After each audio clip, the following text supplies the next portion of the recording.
You know that feeling when you need help, but your finger hovers over the call button just a little too long, when you catch yourself apologizing for taking up space in a room, when someone asks, "How are you?" and your automatic response is, "I'm fine," even as you're drowning inside. That feeling isn't just discomfort, it's an algorithm, a complex set of neural pathways designed to keep you small, keep you silent, and above all, keep you from becoming what you secretly fear most, a burden to the people you love. But here's what nobody tells you about that feeling. It's not protecting your relationships, it's slowly destroying them. Because real connection can't happen when half of you is constantly calculating how to minimize your existence. In this video, we're going to decode the invisible programming, making you feel like a burden, reveal the surprising childhood origins of these patterns, and most importantly, rewire your neural pathways for receiving love, without the crushing weight of unworthiness. So, let's start with a question that might feel, well, a bit uncomfortable. When was the last time you really needed help, but, talked yourself out of asking for it? Not because you didn't know who to ask, but because some part of you decided that your needs would just be an imposition on others? This isn't just some random personality quirk or something trivial. It's actually a pretty sophisticated psychological adaptation with really deep roots. And here's the thing, understanding it is the very first step toward freedom. The burden algorithm usually starts with something psychologists refer to as guilt conditioning. Think about it for a second. How many times as a child were you praised for being no trouble or so independent or maybe even such a good helper? These, seemingly positive reinforcements actually planted a dangerous equation in your developing brain. Your value equals how little you inconvenience others. And if you grew up with parents who were overwhelmed, emotionally unavailable, or struggling themselves, you likely learned very early to downplay your needs. You became exquisitely attuned to the emotional weather around you. You learned to read facial expressions before you could even read books. You became the emotional meteorologist of your family, always forecasting storms, always preparing to make yourself smaller to avoid triggering someone else's lightning. What's fascinating is how this early conditioning gets reinforced through what I call visibility wounds. These are the moments when you did express a need, and the response, whether through words, sighs, or subtle facial expressions, taught you that your needs were somehow too much, too dramatic, too demanding, too burdensome. Each of these moments left a neural imprint, strengthening the pathway that says, my needs equal burden equal rejection. Your brain, designed for survival above all else, learned to avoid this pain by preemptively hiding your needs, even from yourself. It's like you've been running sophisticated internal calculus all these years, a complex algorithm that instantly computes, is this need important enough to risk becoming a burden? And the answer, for most people carrying this wound, is almost always no. Have you noticed how easily you can identify and meet the needs of others? How you might even pride yourself on being the reliable one, the rock, the person everyone else can depend on? Yet when it comes to your own needs, there's this strange hesitation, this sense that somehow your needs exist in a different category altogether. This is the emotional caretaking pattern in action.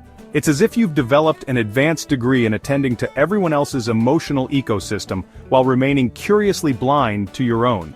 And society rewards you for it. We celebrate the self-sacrificers, the people who never complain, the ones who are always there for others. But here's the brutal truth that nobody tells you. This pattern isn't actually serving the people you love. When you hide your authentic needs, you're not actually building deeper connections. You're creating relationships based on a performance. You're loving people with only half of yourself available, the giving half. And relationships without reciprocity don't just hurt you, they hurt everyone involved. Think about it from the other direction.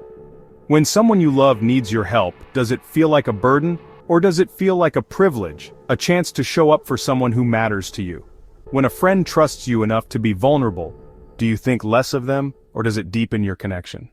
Yet somehow we've convinced ourselves that this basic human exchange, this beautiful dance of vulnerability and support, applies to everyone except us. That's not humility, that's not selflessness, that's a wound masquerading as a virtue. Here's something that might surprise you. Your reluctance to ask for help isn't just hurting you, it's actually depriving others of the joy of giving. Did you know that research in neuroscience shows that the act of helping someone you care about activates the same pleasure centers in the brain as food and sex? Now, I can already hear some of you thinking, but my situation is different, I really am too much for people. I've been told this directly. Listen carefully. If someone has made you feel like your authentic needs are a burden, that reveals something about their capacity, not your worthiness. Some people can only handle teaspoon relationships in an ocean world. Let's talk about rewiring this pattern. Because unlike some psychological adaptations that require years of intensive therapy, the burden algorithm can be rewritten with consistent, intentional practice. The first step is to recognize that feeling like a burden isn't a truth, it's a sensation in your body. A sensation created by an outdated neural pathway designed to protect your young self from rejection. Start by simply noticing where this feeling lives in your physical body. Is it a tightness in your chest, a knot in your stomach, a lump in your throat? When you locate this sensation, you've found the physical manifestation of the burden algorithm. And now, instead of being unconsciously driven by it, you can respond to it with awareness. Here's a practical tool I call the permission reversal. The next time you need help or support, instead of asking the usual question, "Am I being a burden?" try asking, "Would I want someone I love to feel supported in this situation?" If the answer is yes, then you have your answer. This might feel uncomfortable at first. Your nervous system has been programmed for years, maybe even decades, to equate needs with burden. It's going to resist this new pattern. That resistance isn't failure. It's simply your brain's preference for the familiar, even when the familiar is hurting you. The second rewiring technique involves what psychologists call corrective emotional experiences. These are new interactions that directly contradict your old programming. Start small. Ask for a minor favor from someone you trust. Perhaps ask a friend to pick up coffee for you, or request 5 minutes of someone's time for advice. Then, and this is crucial, notice their response without the filter of your burden algorithm. Most people are actually happy to help with small requests, some even feel flattered that you trusted them enough to ask. Each time you have one of these experiences that contradicts your old belief, you're literally creating new neural pathways. Over time, these new pathways become stronger, while the old burden algorithm weakens. Not because you're forcing it, but because reality is consistently showing you a different truth about human connection. Let's go deeper and talk about worthiness.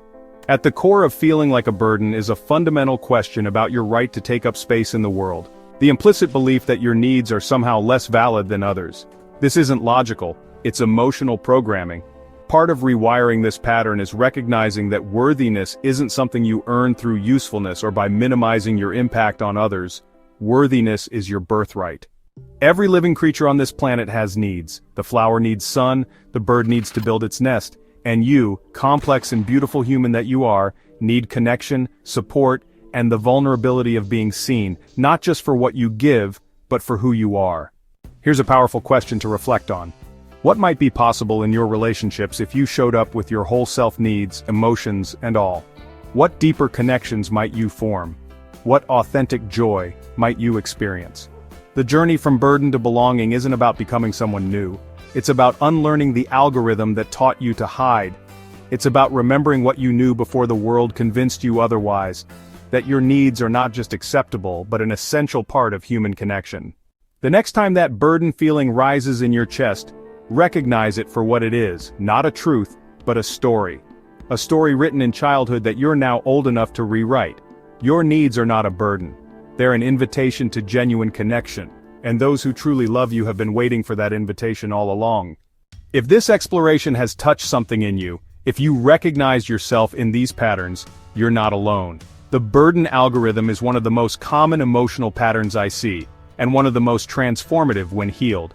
Subscribe to continue this journey of decoding the invisible algorithms running your life, because understanding the pattern is the first step to freedom.